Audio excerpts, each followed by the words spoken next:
السلام علیکم دوستو، آپ دیکھ رہے ہیں اسلامک انفو چینل اور میں محمد خلیل انور۔ دوستو، جیسا کہ آپ کو پتہ ہے کہ رمضان المبارک کی آمد ہے۔ ہونا تو یہ چاہیے کہ ہم بحیثیت مسلمان رمضان المبارک کی برکت اور رحمتیں اکٹھی کریں، لیکن شاید حقیقت اس کے برعکس ہے۔ ہم میں سے اکثر لوگوں کو اپنے کاروبار کی فکر پڑی ہوتی ہے۔ کپڑے والا خوش ہو رہا ہوتا ہے کہ میرے کپڑے بکیں گے، جوتے والا خوش ہو رہا ہوتا ہے کہ میرے جوتے بکیں گے، پکوڑے والا اپنی جگہ تو سموسے والا اپنی جگہ، اور ایسی ہی حالت تقریباً دوسرے کاروباری حضرات کی ہے۔ کسی کو یہ شوق ہی نہیں کہ بخشش ہوگی، اللہ راضی ہوگا، جنت ملے گی، اللہ کی محبت میں بھوک لگے گی، اللہ کے عشق میں پیاس لگے گی، بھوک اور پیاس کی جو تڑپ اور کسک ہے۔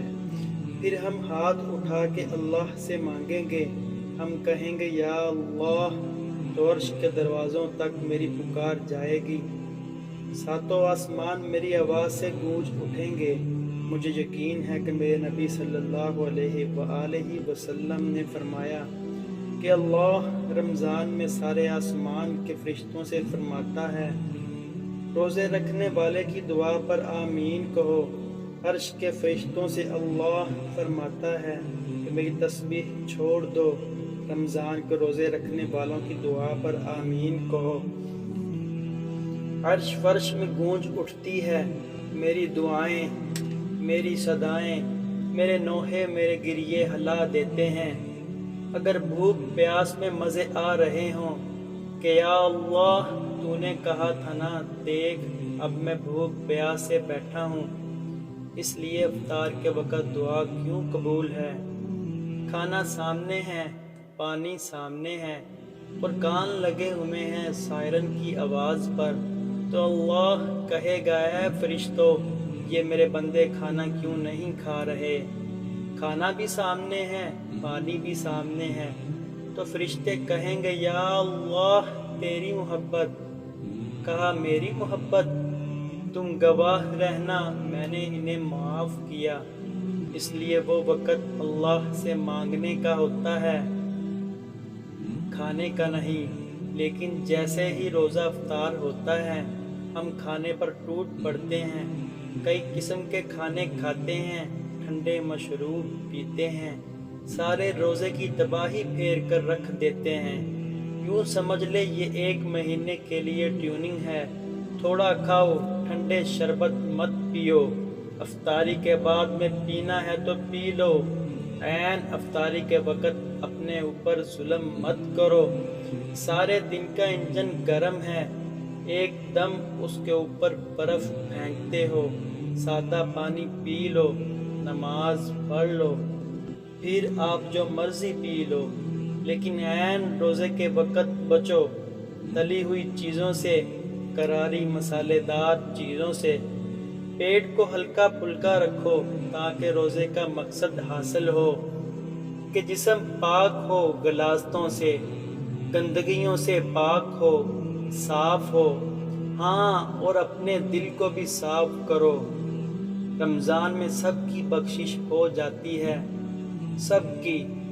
4 لوگ نہیں بخشے جاتے، 4 قسم کے مرد عورت۔ اللہ تعالی ہماری حفاظت فرمائے۔ کسی بہن بھائی میں یہ عیب ہے تو ابھی سن کے توبہ کر لینا۔ نمبر 1، شراب پینے والا، رمضان میں بخشش نہیں۔ نمبر 2، ماں باپ کا نافرمان۔ ماں باپ کے نافرمان کے لیے تو نبی کریم صلی اللہ علیہ وآلہ وسلم نے فرمایا کہ اللہ ہر گناہ کی سزا موت کے بعد دے گا۔ ماں باپ کے نافرمان کو یہیں سے شروع کرے گا اور آگے تک لے کر جائے گا، یہاں بھی سزا دے گا اور آگے بھی سزا دے گا۔ صرف ایک گناہ دنیا میں ایسا ہے، کفر شرک کی سزا بھی موت کے بعد ہے، زنا شراب جوئے کی سزا بھی موت کے بعد ہے۔ ایک گناہ ماں باپ کی دل آزاری، دل دکھانا، اللہ یہاں سے سزا شروع کرتا ہے اور پھر آخر تک چلاتا ہے۔